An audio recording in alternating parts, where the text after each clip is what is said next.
दोस्तों, आज हम सुनेंगे एक ऐसी प्रेरणादायक कहानी जो हमें समय की असली कीमत समझाएगी। चलिए शुरू करते हैं। एक समय की बात है। एक छोटे से गांव में एक लड़का रहता था जिसका नाम था आदित्य। आदित्य अपनी आलस्य और बिना किसी महत्वाकांक्षा के लिए जाना जाता था। उसके पास समय बर्बाद करने और महत्वपूर्ण कार्यों को टालने की आदत थी। उसके परिवार और दोस्तों ने उसे बार बार समय की कीमत समझाने की कोशिश की, लेकिन आदित्य को इसकी अहमियत समझ नहीं आई। एक दिन जब सूरज चमक रहा था, गांव में एक समझदार और बुजुर्ग व्यक्ति गुप्ता जी का आगमन हुआ। वे अपनी बुद्धिमानी और लोगों की समस्याओं को हल करने की क्षमता के लिए प्रसिद्ध थे। यह खबर पूरे गांव में फैल गई और जल्द ही आदित्य को भी गुप्ता जी के आने के बारे में पता चला। उत्सुकता से भरकर आदित्य ने उनके पास जाने का निश्चय किया। आदित्य गुप्ता जी के पास पहुंचा, जो एक बड़े बरगद के पेड़ के नीचे बैठे थे।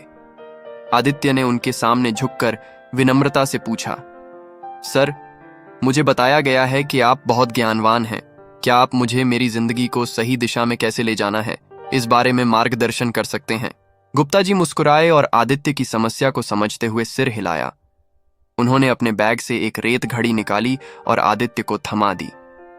यह रेत घड़ी समय का प्रतीक है, उन्होंने कहा। इसमें गिरने वाला हर एक रेत का कण तुम्हारी जिंदगी के बहुमूल्य पल का प्रतीक है। आदित्य ने रेत घड़ी को अपने हाथों में पकड़ा और उसकी महत्ता को महसूस किया। गुप्ता जी ने आगे कहा, अब सोचो कि हर बार जब तुम समय बर्बाद करते हो, एक रेत का कण हमेशा के लिए गिर जाता है। आदित्य ने इस बात को गंभीरता से समझा और ध्यानपूर्वक सुना। गुप्ता जी ने फिर कहा, समय एक अनमोल तोहफा है मेरे बेटे, यह किसी के लिए नहीं रुकता। हर गुजरता हुआ पल तुम्हारी जिंदगी से एक क्षण कम कर देता है। अगर तुम इसे बर्बाद करते रहोगे तो एक दिन ऐसा आएगा जब तुम्हें केवल पछतावा होगा। यह सुनकर आदित्य ने उत्सुकता से पूछा, लेकिन मैं कैसे बदल सकता हूं? मैं समय की कीमत को कैसे समझूं और उसका सही उपयोग कैसे करूं? गुप्ता जी ने मुस्कुराते हुए कहा, यह छोटे कदमों से शुरू होता है। सबसे पहले लक्ष्य निर्धारित करो और अपने कार्यों को प्राथमिकता दो। उन्हें छोटे छोटे हिस्सों में बांटकर एक एक करके पूरा करो।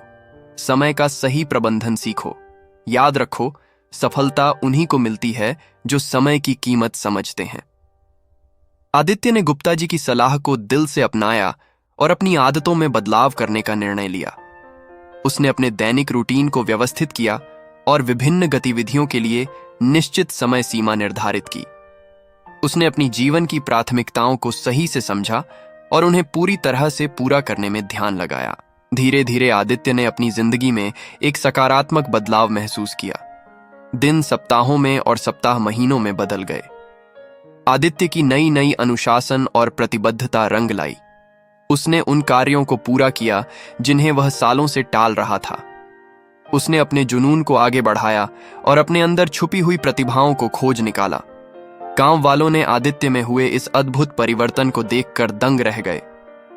आदित्य को यह एहसास हुआ कि समय की असली ताकत केवल कार्यों को पूरा करने में ही नहीं, बल्कि रिश्तों को संजोने में भी है। उसने अपने परिवार और दोस्तों के साथ गुणवत्तापूर्ण समय बिताया और उन पलों की कदर की जो वे साझा करते थे। उसे यह समझ आ गया कि समय एक सीमित संसाधन है और हर वह पल जो अपने प्रियजनों के साथ बिताया जाता है एक खजाना है। वर्षों बीत गए और आदित्य बूढ़ा हो गया। उसके गांव ने उसके असाधारण उपलब्धियों और समय के सही उपयोग के लिए उसे सम्मानित किया। उसने अपनी यात्रा को युवा पीढ़ी के साथ साझा किया और उन्हें हर बीतते हुए पल की कदर करने और अपने जीवन का सर्वश्रेष्ठ बनाने के लिए प्रेरित किया। आदित्य की कहानी दूर दूर तक फैल गई और अनेकों लोगों को अपने समय के महत्व को फिर से समझने के लिए प्रेरित किया। लोग समझ गए कि समय केवल एक साधारण वस्तु नहीं है, बल्कि एक अनमोल तोहफा है जिसे संजोकर रखना चाहिए। और इस तरह गुप्ता जी की बुद्धिमानी और आदित्य के बदले हुए जीवन के अंतर्गत गांव में समय की महत्ता और उसकी ताकत का संदेश फैल गया, जिसने सभी के भविष्य को संवार दिया। दोस्तों, हमें समय की कीमत को समझना होगा और हर पल का सही उपयोग करना होगा। अगर आपको ये कहानी पसंद आई हो तो इसे लाइक और शेयर जरूर करें। और हमारे चैनल को सब्सक्राइब करना न भूलें ऐसी ही प्रेरणादायक कहानियों के लिए। धन्यवाद।